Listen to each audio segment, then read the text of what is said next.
आपण एक स्पेशल काम ठेवला, त्याच्यात आपल्याला वीज पुरवठा करायचं आहे टँकर मुक्ती करण्यासाठी.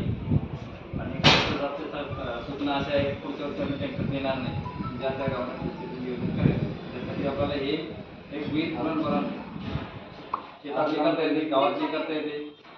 सगळ्यात महत्त्वाची सार्वजनिक वीज आपण पाणी पुरवठा करतो, त्या विषयासाठी अत्यंत महत्त्वाचा हा विषय ती कंपल्सरी करायची. आणि शेतीला करू शकता, बोर करू शकता, सगळ्या त्याच्यात मग सांगतो काय काय कसं कसं करायचं ते. वीज तळामध्ये 3 मीटर व 2 मीटर लांबीचे 2 स्वतंत्र खड्डे घ्या. खड्डे खोदायचे 3 मीटर आणि 2 मीटर. त्यानंतर पहिला खड्डा 3 मीटर लांब राहील, 3 मीटर रुंद व 3 मीटर खोल. त्यानंतर दुसरा खड्डा 2 मीटर लांब, 1.5 मीटर रुंद व 2 मीटर खोल. तिसरा खड्डा त्याच्यानंतर पहिल्या खड्ड्याच्या मध्यभागी एक आडवे छिद्र घेऊन हा खड्डा PVC पाईपासह 6 इंच पाईपाद्वारे दुसऱ्या खड्ड्यात सोडण्यात येते पाणी. त्याच्यानंतर हे पहिल्या खड्डा आणि दगड टाकायचे त्याच्यानंतर त्याच्यावर खडी टाकायची अर्धा mm 1 mm. त्याच्यानंतर आपली सिंगल वाळवल्यानंतर त्याच्यात कनेक्शन घेतलं पुढे कोळसा आपल्याला कोळसा नाही त्याच्या सिंगल वाळू टाकायचं, बारीक वाळू टाकायचं, परत थोडी एवढ्या गोटी टाका किंवा खडी टाका, परत पाण्याचं आणि त्याच्यात परत बारीक वाळू टाका. त्याला काय होईल, पाणी खाली जाणार नाही, पहिल्या खड्ड्यात जायचे पाणी, पहिल्या खड्ड्यातून पाणी तिथून परत विसरावं, दुसऱ्या खड्ड्यात जाईल, दुसऱ्या खड्ड्यातून मग विहिरीत जाईल. असं प्रयत्न आपल्याला करायचे. त्याच्यासाठी बघा असा फोटो द्यायचे असे खड्डे राहतील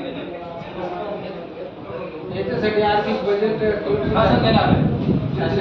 शासन किती आहे हे आम्हाला रकमाने सांगितलं, पण आपल्याला सोमवारपर्यंत एक एस्टिमेट द्यायचं ग्रामपंचायत आणि त्याची पूर्ण पावर आपल्या सीओला दिले ते सांगितलं तेच करणार आहे.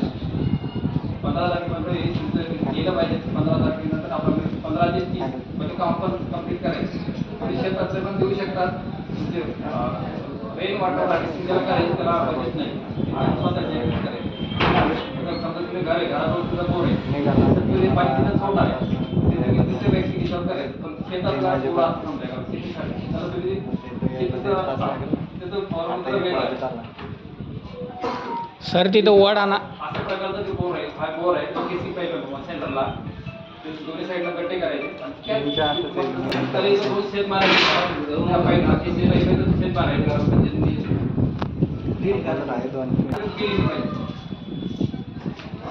किती विहीर तुम्हाला ते लोक इच्छुक करायचे, त्यांनी आपले आपले नाव ग्रामसाहेबांवर नोंदायचे, त्यांनी तयार करायचं आणि ते कलेक्टर म्हणजे सोमवारपर्यंत तुम्ही दिलं पंचायत समितीला पूर्ण अधिकार दिले. कुणीकडे जाईल त्यांनी मंजूर करायचं. सर त्याच्या बाजू एक प्रश्न, ज्या ठिकाणी विहीर पुनर्भरण होणार तिथं वडा पाहिजे का किंवा नदी नाले? शेतीचं पाणी पण आपण त्या जमीन आता ह्या जमिनीचं पाणी इथे येते कोपऱ्यात, तुमची विहीर इथं आहे, इथं पाणी इथं पहिला गड्डा येते करा, त्या गड्ड्यात इथे केसी पाईप थोडं एक्स्ट्रा लागत समजा एक पाईप, बरोबर ते पाणी इथं आणि इथे एक गड्डा करायचा, इथं ते पाणी सोडायचं त्या गड्ड्यात इथं येईल, इथून बघ ह्या गड्ड्यातून पर्क्युलेशन जमीन तुम्ही शेतीचं पाणी तुमच्या शेताचं पाणी बाहेर नाही जाऊ शकत. त्याची मला त्याच्यात पण एक समस्या होती किंवा आपल्या शेतीचं पाणी दुसऱ्याला पण त्रास होणार नाही, बरं, आणि ते पाणी आपल्या आपल्या शेतातच राहील आणि त्याचा पण फायदा होईल. त्याच्यात विटाचा जोरा वगैरे विटाचे तुकडे चालेल, पण मला वाटतं नाही अशी असं वाटतं थोडे असे बोटे टाकावे, बोटे आणि सगळ्यात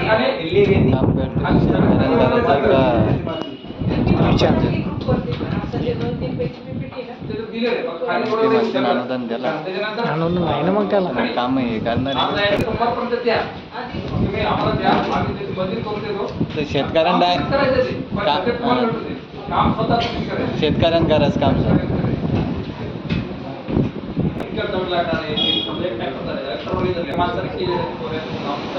त्यांना असं 50 फूट करते ठरवलंय आणि जेवढं मटेरियल होतं का पाईप टाकले फक्त बाहेर पाईपची चालू केली ते म्हणजे आप्पा आज माझी 2 तास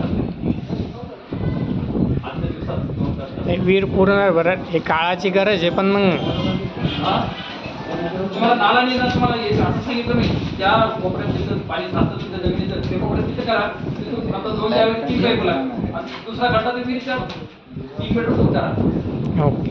आता तिकडे खेळू नये आणि त्याचं नुकसान काहीच नाही, तुमचं काहीच जात नाही. त्याची वर त्याला खाली पन्नी वगैरे टाकून खाली परत त्याला वर मातीमध्ये पीक पण घेऊ शकतात.